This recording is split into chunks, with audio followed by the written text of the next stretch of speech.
talk about what it was like growing up as kids on the island in the late 30s, early 40s, late 30s, 40s, and 50s. Okay. At that time, each village had its own school, its own post office, one or two stores and garages, two, maybe three churches. So that was in each village. In Grand Harbor, we also had a blacksmith shop.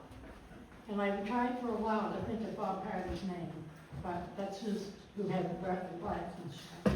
And then I'll have the pictures later on, I'll show you.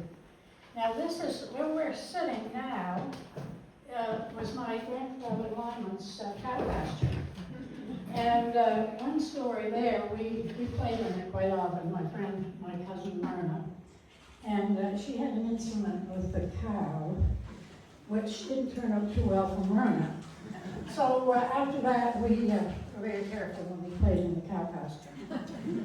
This picture shows the barn, which is now down in back of, my son Brian lives in the Cheney house now. And that barn has been moved. It was moved before I can remember, back behind the house, because the road used to go along the shore. And then they moved that. I think this is some of the Titus family that's standing on the bridge. And the white building in the background is the post office. And the post office was put there about 1915. My mother said she was 3 years old when they took that L off the house and made it into a post office and built the L that's on there now. So that's something I don't remember. I do remember the post office because we used to ride our bikes and there were 3 posts and we always used to fight over who was going to ride up to the middle post and hang on. So that means my mother was a Cheney, and this was all Cheney property. My dad was Earl Green, and he was a lobster buyer. He bought lobsters and scallops, but he died fairly young, and my 2 younger brothers took over the business, which became MG Fisheries and Tract. So 3 generations down the road, they've expanded a bit.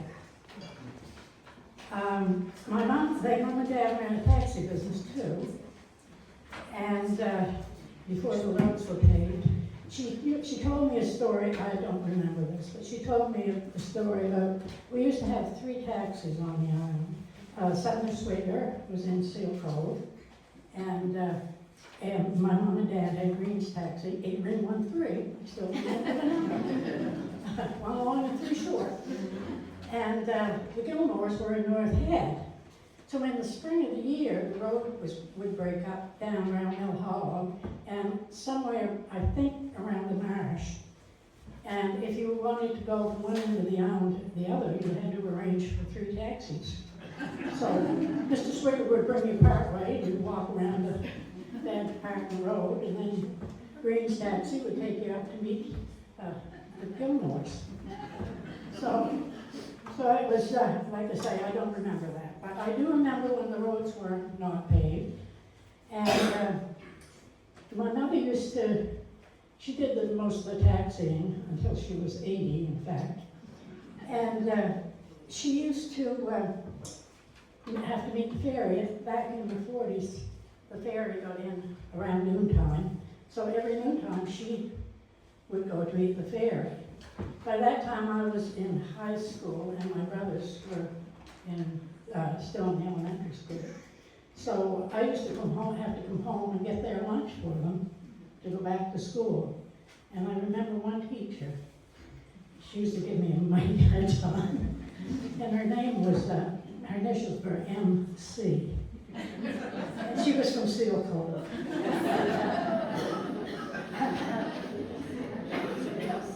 I have some notes here, so I'll try to remember. So this is my friend Myrna, my cousin Myrna and I. Her mother her mother was a seamstress, so we always had matching outfits. So this is just a year, about 16 months, I guess, between us. And here we are. This is in front of the house here, and in the background you can see the house that's across the road, now by the dollar store. That was the house I grew up in. So we were, I had other cousins there. Joey's even in this one. We were on sleds out in the yard. The buildings in the background were the Titus, belonged to the first one belonged to the Titus house. And it was, Charles was lineman, telephone lineman. He had lots of old telephones and stuff up in this building. And we used to have a great time getting up there and pretending we were operators. Theo was in the background, and then there's Myrna and Albert. He's another cousin. It was good to have him as a cousin because they lived next door, and my Aunt Verona operated the ice cream parlor. So we have good memories of going there. And in the winter, when we got older, we used to go with them. They had a pond up the back road, and we used to cut blocks of ice and store them in sawdust and in the shed that's behind the store there now. The shed's still there, and to keep the ice so they'd have ice to freeze ice cream all summer. And it was a great place to play on a hot day. And Joey's the smaller one, and I'm the one, yeah. So Joey and I lived together for a while when we were this age. And he'll tell some stories about that, and I'll tell some stories, and sometimes they don't match up.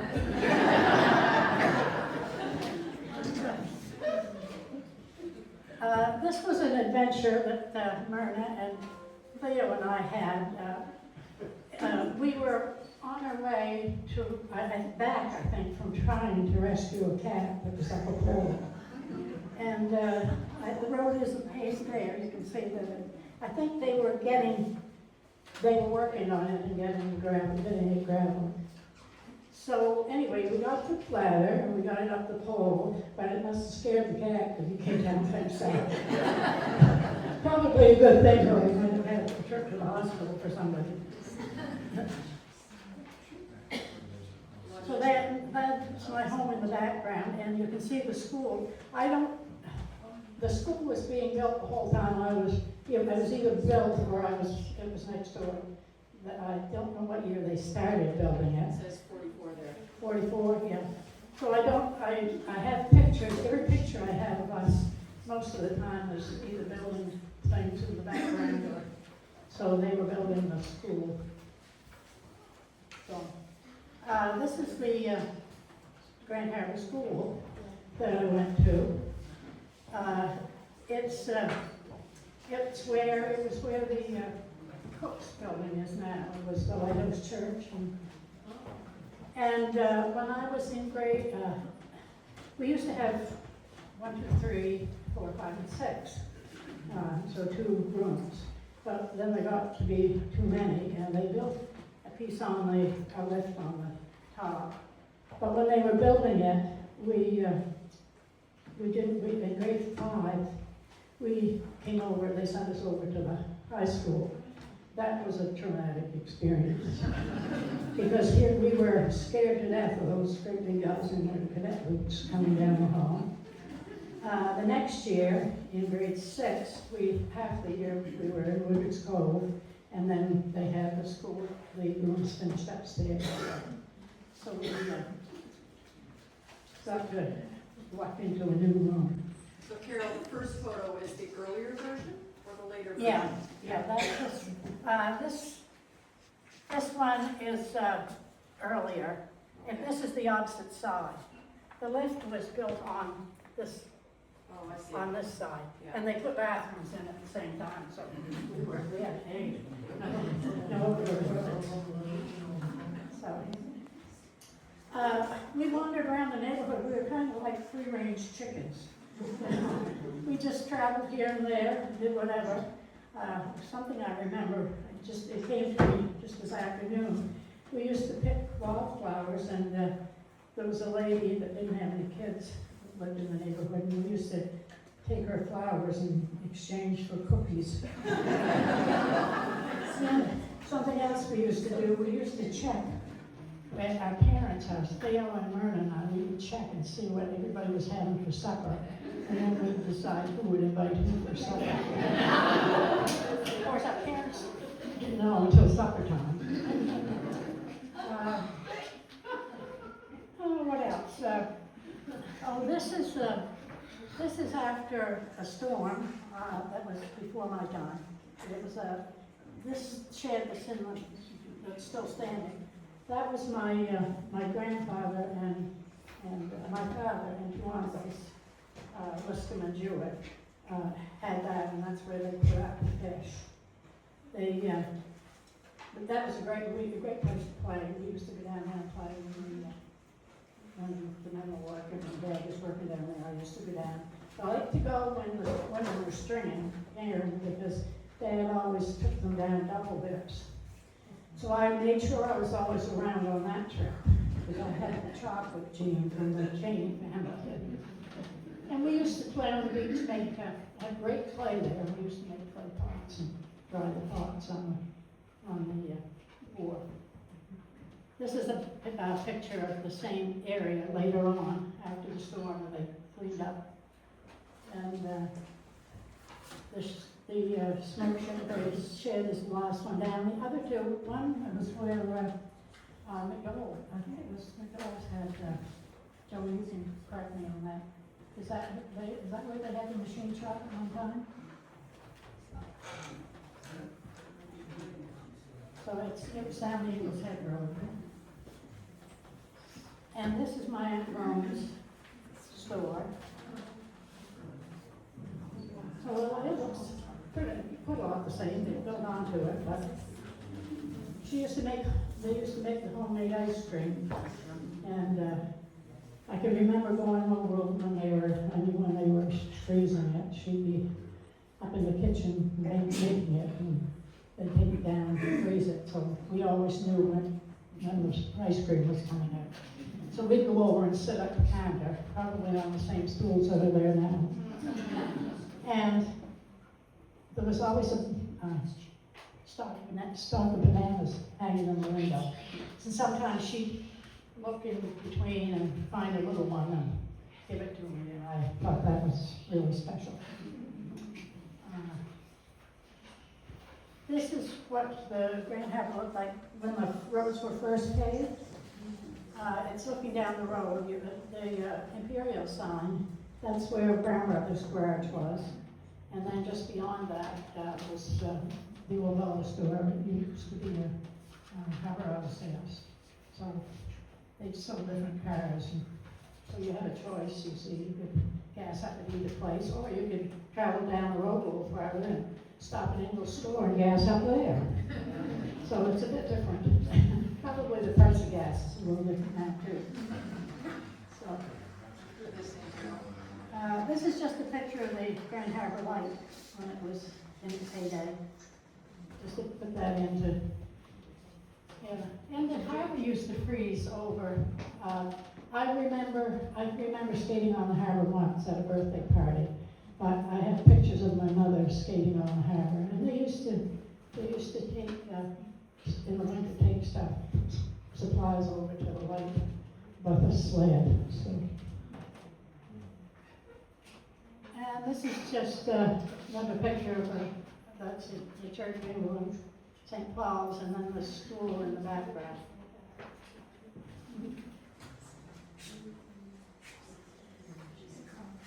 And this is the corner down at the Gupta corner. And this building, you can just see part of it. That was part of the blacksmith shop. So that was before the bridges. I think the bridges were, the date on it was 47. So they put the bridges in 47, and then it was after that that they finished, they gravelled the roads and then paved them.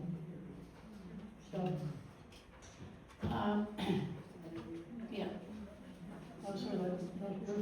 there. I see Neil's working on his. There was another one there, it was called the Grand Harbor Hotel, and some pictures I've got on it. But it was torn down here a few years ago. It was a beautiful old house. Oh, this is, Helen's going to talk a little bit more about high school. But I didn't have a picture, Helen. I couldn't find the one with the nice one. But I put this in because I wanted to tell you that we made our own uniforms in home. So, yeah. One other story I wanted to tell you. I used to go with my dad down to the lobster car, and there was a counter in the lobster car, and they used to, because they paid cash at that time for the lobsters. So the day payday, I can remember, he would take me to the bank with him, and that was a big deal. I mean, I was half scared to death going to the bank, and I really, after I heard the poem, Banks, about what happened is that Banks, I can't remember the name of the poem, but I was half fearful of them. I didn't know, maybe it seemed so serious and severe. But anyway, my dad would get this roll of money, which I thought, that's, but I don't know, probably was maybe $500 or so.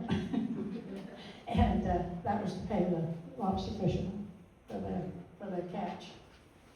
So, and they had a little coal stove to heat the lobster car, and any lobsters that had shed their claws or any dead ones used to get cooked and eaten down on the lobster car. Where was the bank, Carol? What village? The bank was in North End. Way far away. Yeah, so that was a trip to go to the bank.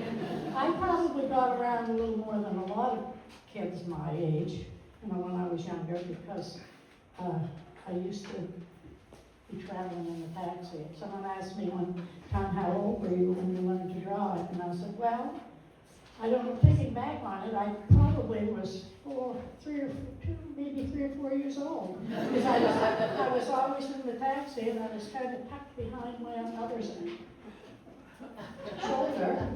And when I see kids now with the computers, how much they pick up, I thought, I might have picked up a little bit if not understand. Any more stories? I think that's, oh, this is what Helen and I do now. So we've had some fun bus tours. Helen, you want to take over? Are you done? I'm done.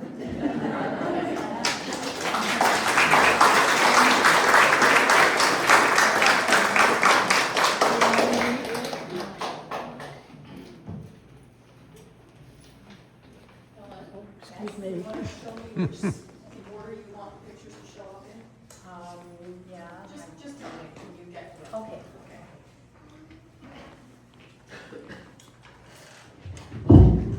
It would be better if I held this in my hand. Okay. One of my friends said, I won't hear a word. And I said, well, I'll speak loud, Nat, so you can hear. Okay, growing up on Grand Manan, I was supposed to condense this into 15 to 20 minutes, those years of our lives. I have deleted and deleted and deleted, and I'm down to 15, I think, so I will try to be done. Anyway, it was an unusual life in a way, but I want you to remember these 3 words: happy, poor, rich. For one thing, I won the lottery with my parents. I had such great parents. I'm old enough to remember some war memories. I remember ration books. I'm sure there are people of this gentle age who remember that too. And when your last stamp was gone, that was it for butter or sugar or whatever for that time, For I think a month at a time. I remember blackouts when all the blinds had to be pulled down. Not even a candle lit in the house because some planes going over might have seen the lights. I remember the gas mask that my dad had, and it was very frightening for a child. But he was in the reserve army, and they would patrol around the coast to see if they could see submarines or any ships out here. It was a very small world that I lived in, that we lived in. As she said, as Carol said, it was very insular. We were in our little village, and maybe I didn't know Carol at all. She was 2 miles apart, and I didn't know a lot of kids. But anyway, we didn't have cars. My dad did not have a car, and a lot of people didn't. So we didn't do any traveling between the villages, hardly any interaction at all. And we hardly ever got out of our village. Anyway, at that point in time, the smoke tearing industry was big here. Every village on the island had at least one smoke tearing building, and you saw the pictures of those. There it is. The fish were put on the sticks, put up to be smoked by sawdust fires, which had to be quite a skill that somebody learned how to do that. And once they were done, they were brought down, deboned, deskinned, put in boxes, and sold. And it was a huge industry on the island. In my little village, oh, I forgot to tell you, I was born in the next village up, the little village of Woodward's Cove. I was born and raised there. And in that little village, we had 5 sheds that were doing the industry. My grandfather has one of them, and so that meant that my mom lived there. Most of the people, a lot of the people on the village worked in these sheds. And our group of kids in the village, there was probably 15 of us who hung together a great deal. And our routine was, after school, we would come home, change our school clothes, which had to do us probably for the whole week, into play clothes, which probably had to do us the whole week too. So we would get changed into our play clothes. We would all run to the shore, tell our moms, we're home, we're here, everything's fine. And en masse we would go down, and we met there, and we were, like Carol says, free-range chickens. We climbed trees, we climbed rocks, we jumped off the wharves in that freezing cold water. We'd take rowboats, little dinghy boats, out into the cove and have races to see who could get to the shore first. I wonder we didn't drown. We created little stores where we exchanged treasures. Nobody had money. I mean, if I had a nickel, it was amazing. But nobody had money, but we had treasures, and we would trade them and pretend we had a store. One of our favorite things to do, we had our first taste of escargot. We would go and pick the periwinkles out of the seaweed, and we would find an old can or a bucket, and we would try to clean the junk out of it. Then we'd fill it full of salt water from the ocean and cook the periwinkles. I bet there's other people here who have done it. Have you ever done that? Yeah, sure. Anyway, and then, once we thought they were done, we would find a nail or an old screw or a piece of stick and pull the meat out of them so we could eat it. The only thing we were missing was the garlic butter. That didn't happen. So my dad was not involved in the fishing industry at all. He was a painter, a wallpaperer. He was a jack of all trades. He could fix anything. We didn't have a car, but he had a bike. And I'm telling you, this is in my head. And if you think about this, I could cry. Because I can see him now loading his bike. He built a rack for the front and a rack for the back. And I could see him loading his paint cans, his paintbrushes, his drop cloths, anything else he needed, even a 4-foot ladder that his arms would between to get a hold of the handlebars. And he would bike from Woodward's Cove to North Head over dirt roads, work all day, bike home at night over those stupid dirt roads. He was amazing. Another thing, back then, our village, and most villages, burned wood. We had a wood stove in our kitchen, cozy stoves. I loved it. I wish I could do it now. But anyway, Dad cut wood, and he didn't have any boys, so he made us girls into boys, and he would take us cutting wood with him. So he didn't have a chainsaw, all done by hand, and our job was to pick up all the pieces and pile them up to dry. And then at about noontime, we had lots of branches. Dad would make us a brush house where we could go in, eat our lunch, play in there, and we loved it. We loved going with him. Now in the evenings in our villages, and I think this is true of most villages, all the children gathered to play together. And our home was a favorite place back then. And I know you've played these games. London Bridge is falling down, hide and seek, tag, Red Rover, and this isn't politically correct, but we called it Cowboys and Indians because Roy Rogers and Gene Autry were big at that time. Perhaps some of you remember them too. There was skating at the pond, at Fisher's Pond, and I don't remember many people having bought and skates. We traded around. We skate for a while, and then we trade and give them to somebody else. There weren't many pair around. I told you we were poor. And we shared those things, but my dad made a toboggan where 5 or 6 kids could get on, and he would pull us around Fisher's Pond, and he'd swing us around. We just thought that was so wonderful. He was really a fun dad. We didn't have homemade toys. We shared a bike, my sisters and I, and it was something that Dad resurrected from 3 or 4 other old bikes. But the trouble was it was a boys' bike. So the girls had to get their feet in between, get your foot in between there, you know, that bar they went by. And we learned to do it. We could sure ride that bike. In fact, Jan and I, my older sister, we would conquer that. She would get on the seat, I would on the crossbar, and we had a wonderful time on that. In the evenings, after we were through playing our games, we would start hearing voices calling, "Come on home, it's bedtime," all over the village. I wish sometime I could go through a village and hear children playing a game. Do you remember those? Anybody here remember that lovely sound of children everywhere? You don't hear it anymore. I suppose they're on those stupid phones somewhere.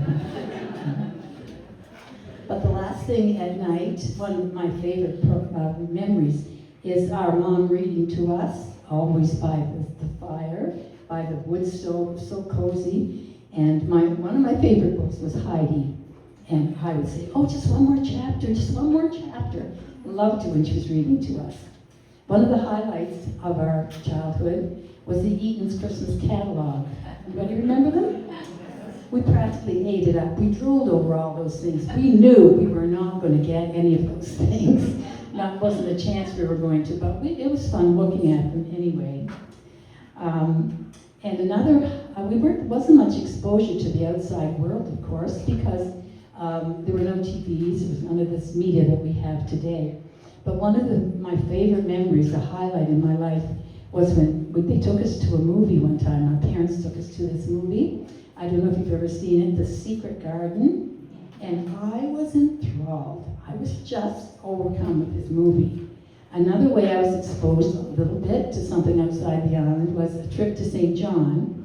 And we had to catch the bus in St. Andrews, drive to St. John, and come back. We had an aunt in St. John we could stay with. But at that time, mostly, our lives revolved around 2 buildings, and that was our church and our school in the village. Those 2 buildings had just been taken down this last spring. If you go along Woodard's Cove, you'll notice the earth where they've been taken down.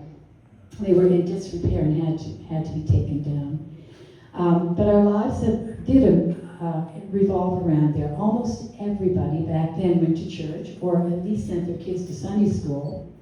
And there's my little church right there. And we learned there that we really weren't the center of the universe, that there was somebody bigger than us, that life had meaning and it had purpose, that we were exposed to music, to scriptures, to hymns. I couldn't tell you, I could memorize now the 23rd Psalm to you that I learned way back then. And I think it's I know there's a lot of varying opinions about this, but I think it's a wonderful foundation for children to have that. And I'm sorry today that youth don't have that anymore. But anyway, that's the way it goes. And one of the highlights there was the Christmas concert, when everybody in the village dressed up in their finest, and they came to listen to us say our little recitations or sing our little songs. And at the end of the evening, we even had little bags of candy, which was quite a unusual for us, but there would be chicken bones and cream candies and even a chocolate in there. That was amazing to us. I sound like a pauper, don't I? The highlight of our summer, though, was the Sunday school picnic. And there's a gentleman in the village who had a truck with fairly high rails along it. So everybody piled on this big truck. And do you know where we went? We went all the way to Deep Cove. That was probably the only time that year that I would have been in Deep Cove for any of us.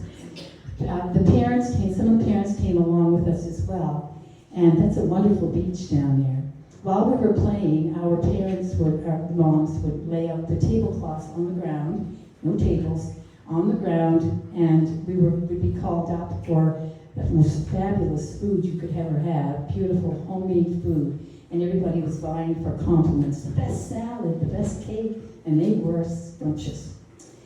So a lot happened there at our church that I remember with very fond memories. And the school was the other place that our lives centered around. It was that school was mine, of course, there it is. And it was a sixth grade school. 1, 2, 3 downstairs, 4, 5, 6 upstairs. It was a regular proverbial little red schoolhouse.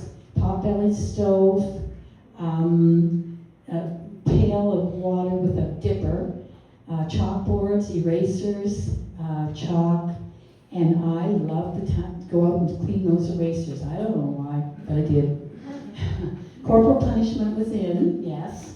The strap was real, and I do sincerely believe it was way, way overused, and it made me very upset. But anyway, today the pendulum has swung maybe too far in the other direction, you think? Yeah, I think so. So from grade 6 and we had outhouses too. See them out back there? Weren't we fortunate? That was our bathroom. There was a boys and a girls outhouse back there. And one of your worst fears is that you were going to go out there and meet a grade 6 warrior, and he would nag you and tease you. Anyway, it was awful.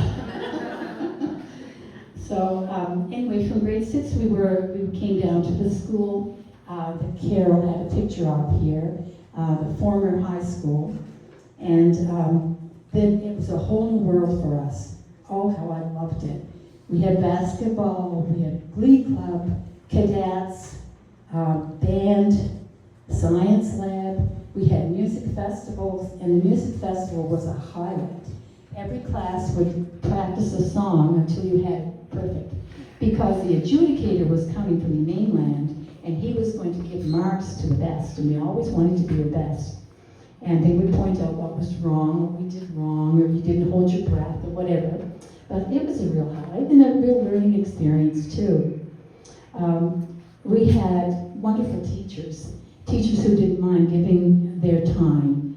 Audrey Ingalls was a woman of so many talents, a beautiful pianist. She played for all of our songs. She led the band. She helped with the music festival, with the music festival in every way. And Harvey Mullenberg was another that I especially remember, because Harvey had just come fresh from university, and he opened our world to new possibilities. He encouraged further education, and this was something that we hadn't even thought was a possibility for us. And in those days, for a woman, it was teaching, nursing, being a secretary, whichever one of those three you liked. I had just turned 17 when I graduated, so I couldn't go into nursing. But I did get into Teachers College that year. 1 year in Fredericton Teachers College. Today, 6 years? Maybe 6? Yeah. Anyway, I knew I didn't want to work in the fish stands at all. So it was the right choice for me. It was the perfect choice for me. I loved my job right to the day I retired from it. I'll just tell you this little vignette because it's funny to me now. But anyway, the first year I came back after Teachers College, I had a class in Seal Cove, all waiting for me, and it was 39 people, 39 little souls in grade 1 and 2. And I had 3 mentally challenged children, and I did not have a teacher aide. Look, I was so excited every day to go to school, I could hardly wait to get there. And for me, I had this excessive energy, I guess, and creativity, and I loved it. I don't think there's a better job in the world. Certainly, I don't know about today, but I wouldn't want to be there now. There were sardine factories also working on the island during this time. I think from Maine, the coast of Maine to Grand Manan along the coast, there were at least 10 sardine factories. Herring were big, even in the back of the time when we were boning and stringing fish, there were lots of herring. And the big boats, the seining boats, were going out and bringing in hundreds and hundreds of hogsheads of herring, which depleted, of course, the source, which we tend to do, don't we? And it's very sad, but they're gone now. There are no fish. We don't have the factories. There may be one in Black's Harbor. I don't know if anybody here knows that for sure. They've been laid off. A lot of them got laid off. Yeah, they just don't. 30% got laid off last year. Okay, good. Yeah, and it's sad, but that's the way it goes. But you know, after the war was over, and in the 50s and 60s, was a very, very optimistic time. I'm sure some of you remember that too. Everybody worked. Everybody wanted to go to work. There was no welfare. You either worked or you starved, except unless the neighbors helped you. Everybody had struggles and problems, but the neighbors were great. Your friends, your neighbors all pitched in and helped out. Today, of course, we have, thankfully, since the fish are gone, we do have the salmon industry. If you've noticed any off-island, just the cages out in the ocean where we're raising salmon. Also, lobster has been very lucrative the last few years. And those things, you know, we can see a day when they're gone too. But anyhow, I do feel like, I know this all maybe sounds a little idyllic, does it? Maybe a little bit like House in the Home on the Prairies or something. But it was idyllic in a way. I was so rich. We were poor, but we were so rich in the things that mattered. We had so much love and security. You know, divorce was a foreign word to us. I was thinking back on my childhood, and up until the time I graduated, I honestly cannot tell you a child who came from a broken home. Now, somebody my age might be able to remember, but I don't remember anybody. We were never hungry, we were never cold. Everything we had was homemade. Homemade toys, homemade clothes, homemade food. A lot of people had chickens, and there were 2 or 3 cows in the village where we could get milk. We had gardens. We went foraging for greens. I can remember Mom sending us out to get dandelion greens, dock greens. I loved them. What a grand source of vitamin C. Put some vinegar on them and I'd eat them anytime. And we picked berries. Oh, we had to pick berries every year because there had to be jam, there had to be all the things that you can have with those wonderful blueberry pies. And also, I don't ever remember going to a doctor when I was a kid. People didn't go to doctors. If you had a disease, you knew that somebody was going to help you. We had homemade remedies. Hot toddies for big fevers. We had poultices, mustard poultices, bread poultices for chest congestions, and saline water, salt water, for any cuts, bruises, sore throats. And my mom would rig up the most wonderful medicines for us. We all knew we were going to have a communicable diseases. There was no vaccine against that. I think everybody here my age probably had mumps, chickenpox, measles, and we're still alive, aren't we? But we just kind of thought, we're going to have them a couple of weeks, I'll be on go again. So. And the first dentist I saw, I was 12 years of age, and I was terrified. Anyway, made it through it. But I remember in the village there was one TV, and it just happened to be my best friend's family that got it. So Sylvia would invite me over on a weekend, and we would watch I Love Lucy, Bonanza, all those silly shows that were on back then. but it was amazing to us to see things, something outside of our realm of possibilities. I think that I probably grew up in one of the best of times. The 50s were wonderful years, and being a teenager then was a wonderful time to be a teenager. I've thought about this book I read one time, published by Roy Ryman, I'm not sure. And it's a book that I have hung on to many times because I love the name of it. It says, "We had everything but money." And we did. We had everything but money. There was no media then. I feel very sorry for children who are with these phones. But anyway, that's the way life is today. I'm just old, I know. But we did have everything but money, and I think I had one of the best childhoods ever. So anyway, my wish is that every child could have been as happy as I was as a child and had those opportunities, which seemed really silly, but it was a wonderful life. Thank you.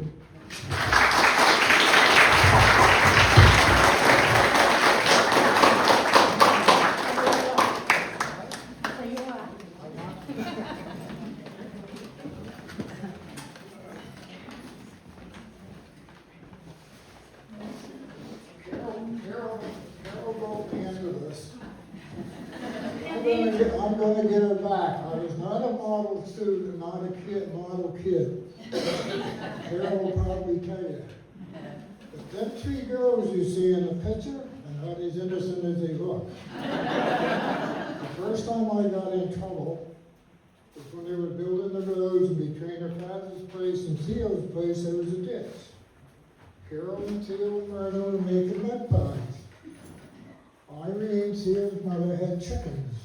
One of them decided they needed eggs for the mud pies. So you see how big I was in that picture? Guess who went to the hen house?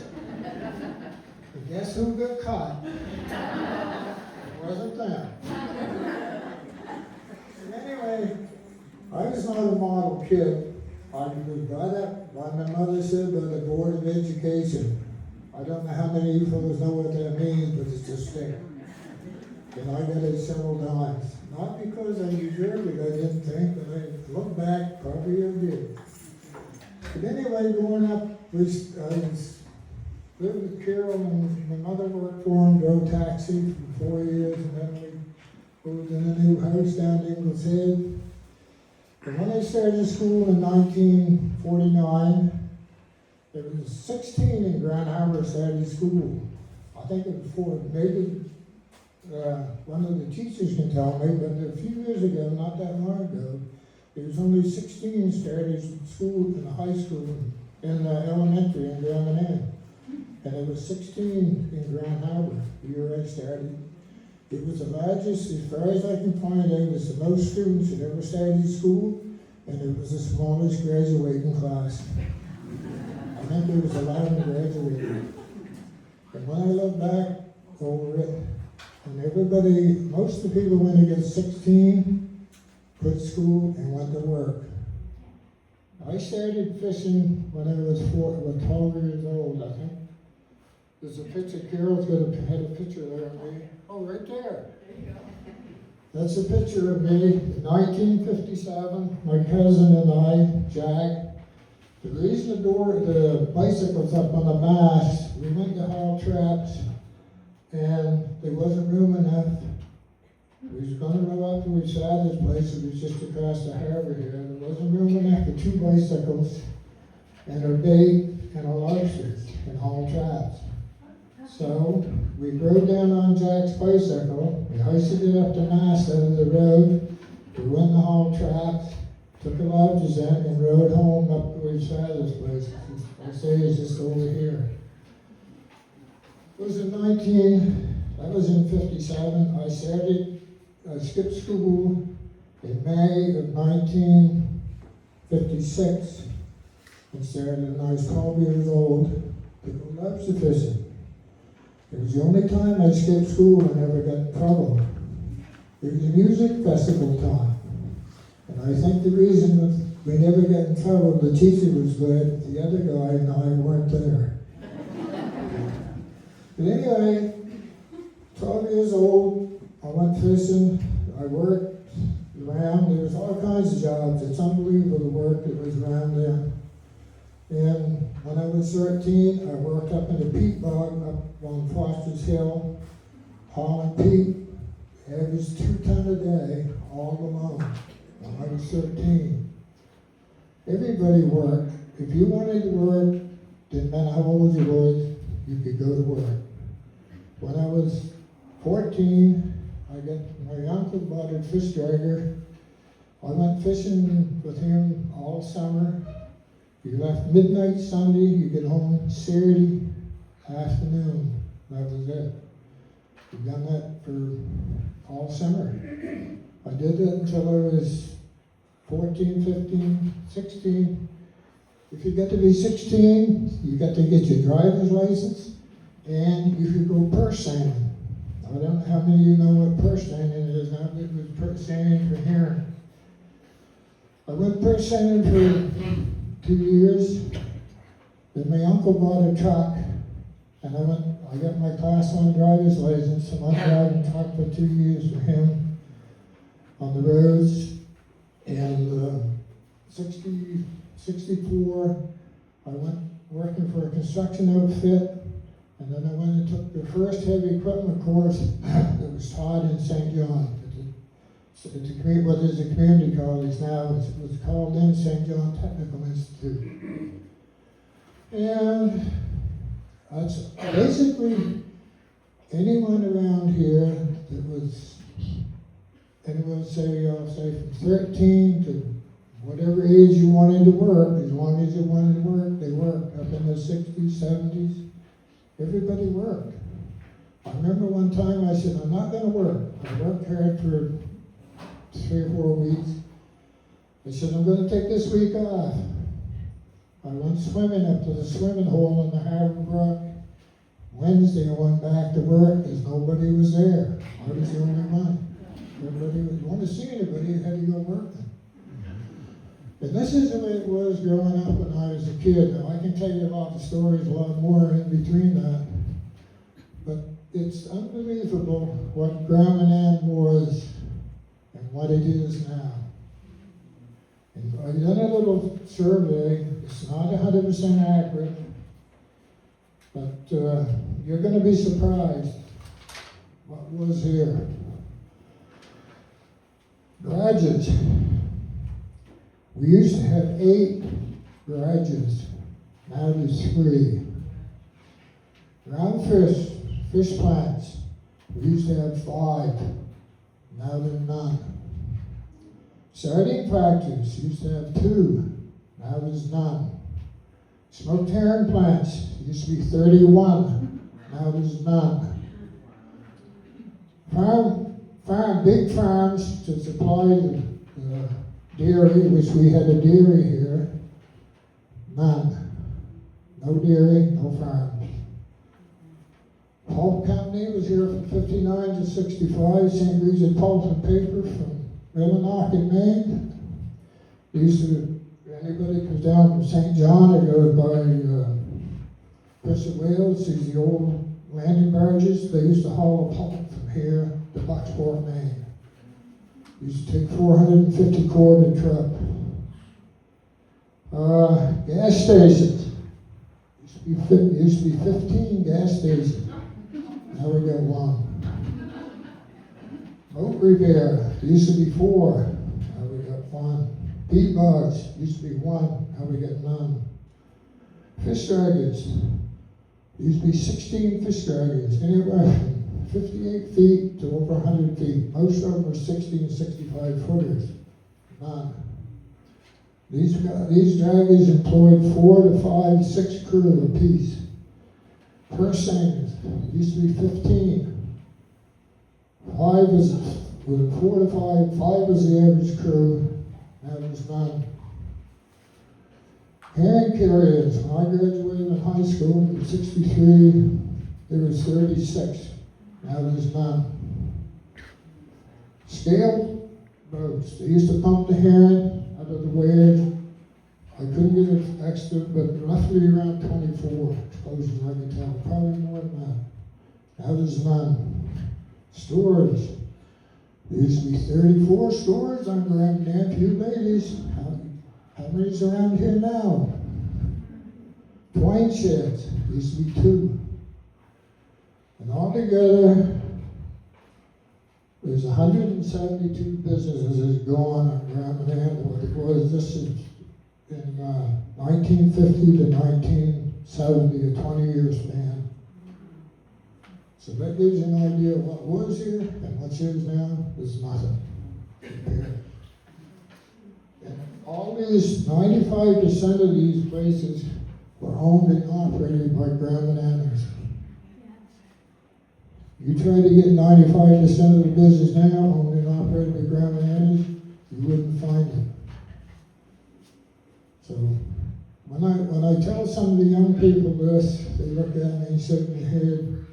They say, you don't know what you're talking about. Well, I hate to tell you, but I lived through it, boys. It's there. And they said, what did you get for lobsters? I said, they said 40 cents. I wouldn't buy much. 4 loaves of bread, 5 bottles of pop. Can you buy that now? What did it cost you? Yeah. But I mean, it was different back then. And when we were kids growing up, everybody was your parent. Everybody. It didn't matter if it was related to you or not. If you did something wrong and you were caught, you was hoping they didn't tell your parents about it. Because they would scold you, tell you what you did wrong, and hopefully you did it right. Now I had a major problem growing up when I was a teenager, because my mother was a telephone operator.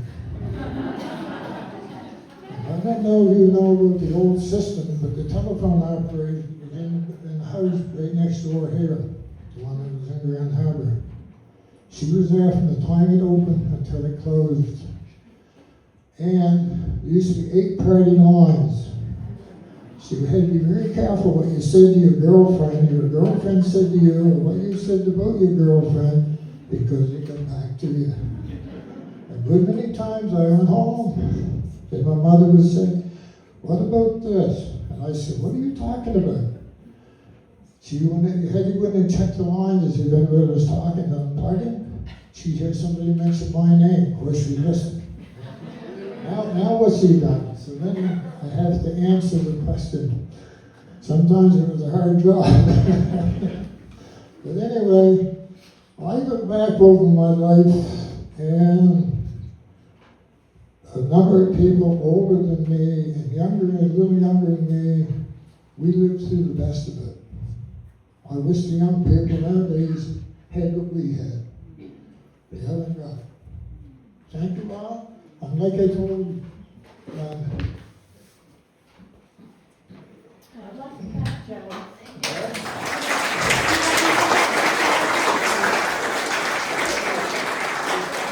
I took kids to training at UNB, the first course that went there from summer school. They shipped to the UNB in January when I taught at the community college.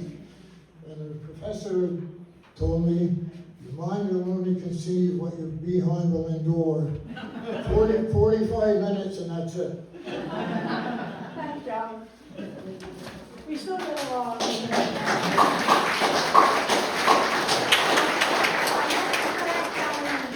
For helping me with this.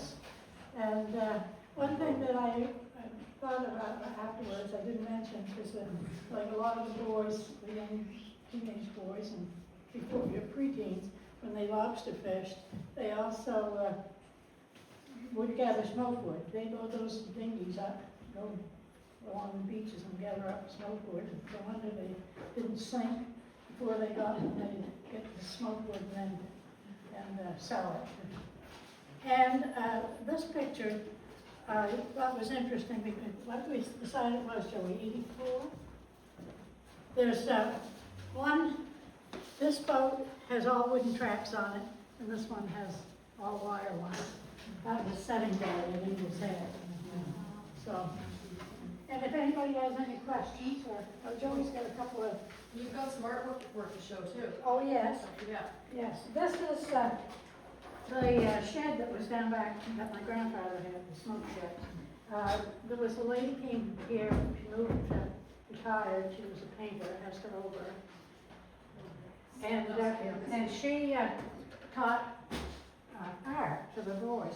Carl Cheney painted this one. I think he He was was 7 years old. 7 years old. And Joey donated it to the museum last year. Now, my brother was older than him, but he wasn't quite as good an artist. Yeah. But it means a lot to me. Yeah. And when my aunt, who lived next door, when she passed away, her family were going through pictures, and on the back is a picture, a photograph of Normie painting this. So, yeah. So, yeah, and there were, I don't know how many smoke hearing sheds all around the whole around the harbor at that time.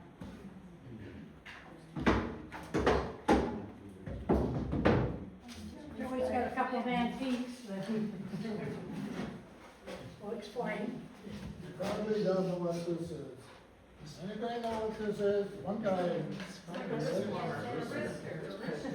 These are wristers. The fishermen used to wear. I know Jean does because she hit some. They used to put them on to keep the water from running up your sleeve.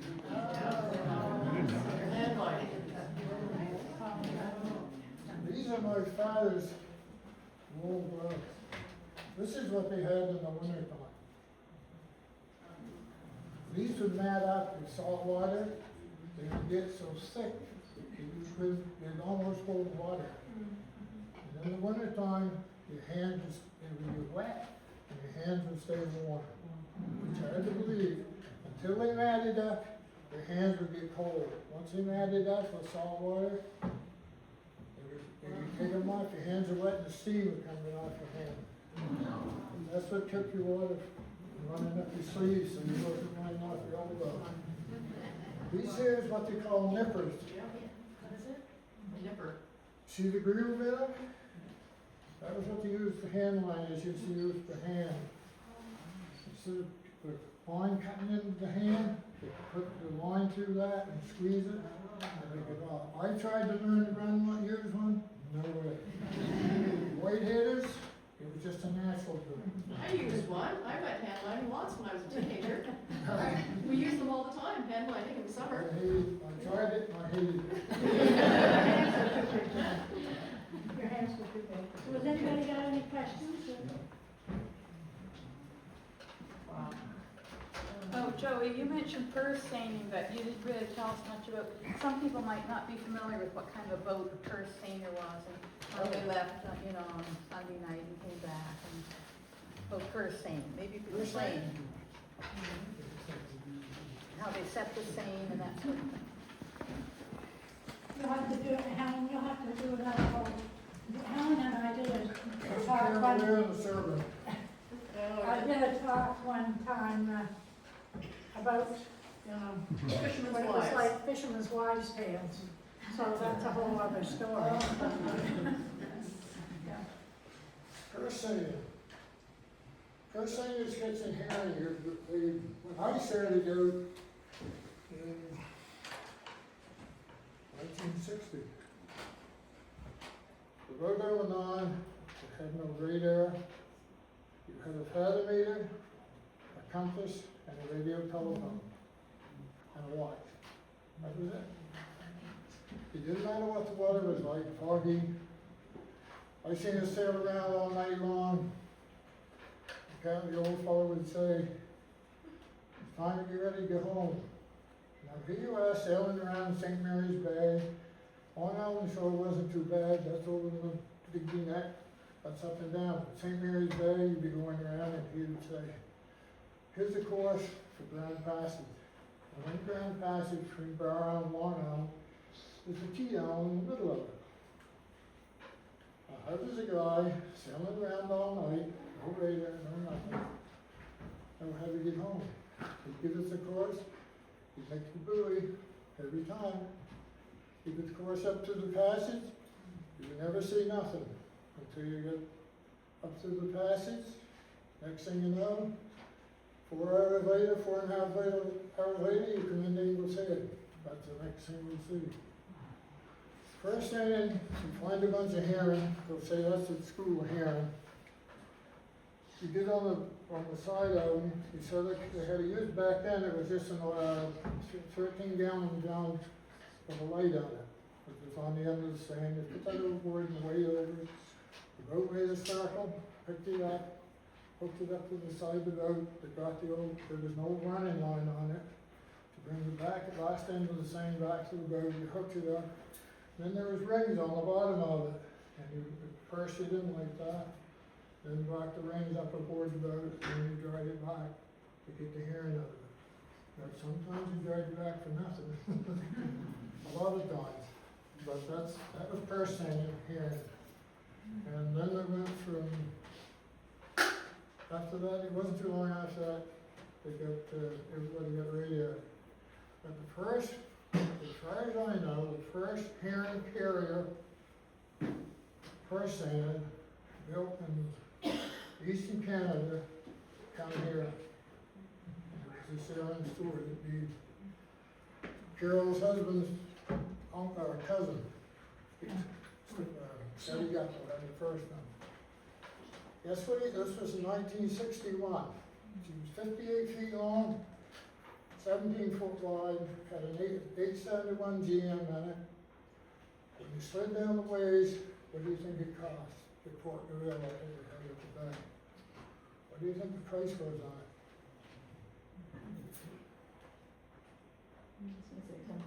$11,000.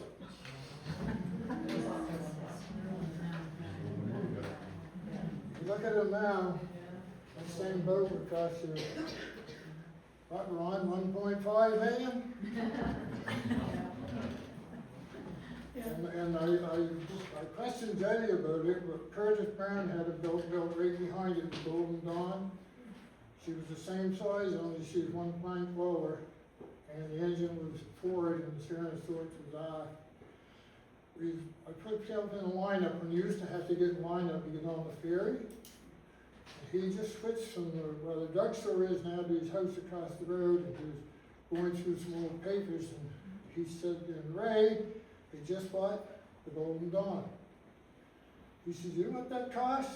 And I said, well, she was right behind the Sharon Stewart, and the Sharon Stewart was $11,000. He said, that's what she was. You imagine $11,000. Now look good. But anyway, Yeah. it's nice talking to you.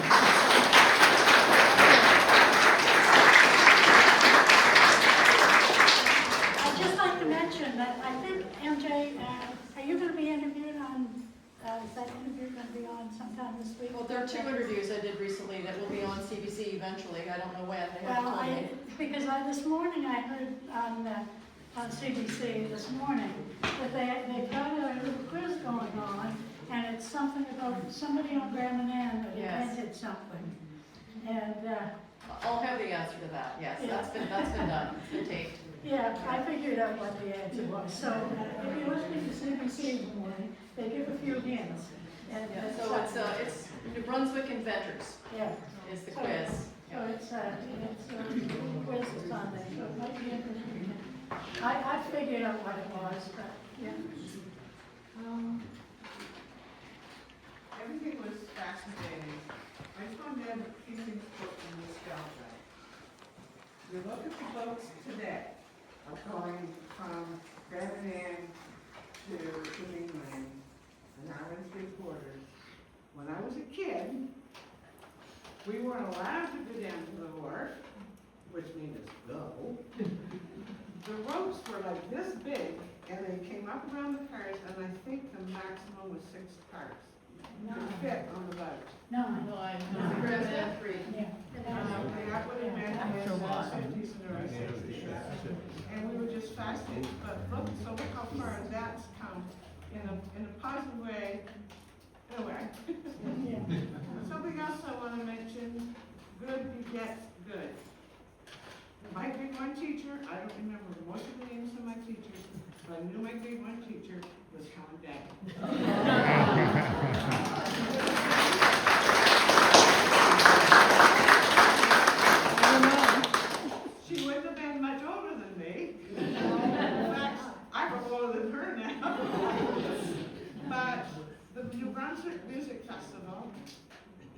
worked with us on that, and she gave up her lunch hours to teach me the bumble.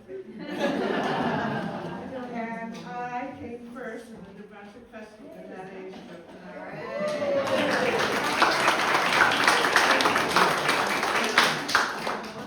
There's a lot of nostalgia here. I don't even live here anymore, but we're here every year. So thank you all for coming. It's been a great evening. Thank you, Carol, for taking up this challenge when I suggested it. And Helen and Joey, you did an excellent job. I think we should do something like this every year. We just need to get more islanders willing to do it. And so if you have any suggestions of people I should invite, please let me know. And we'll try to have an event like this every year if we can.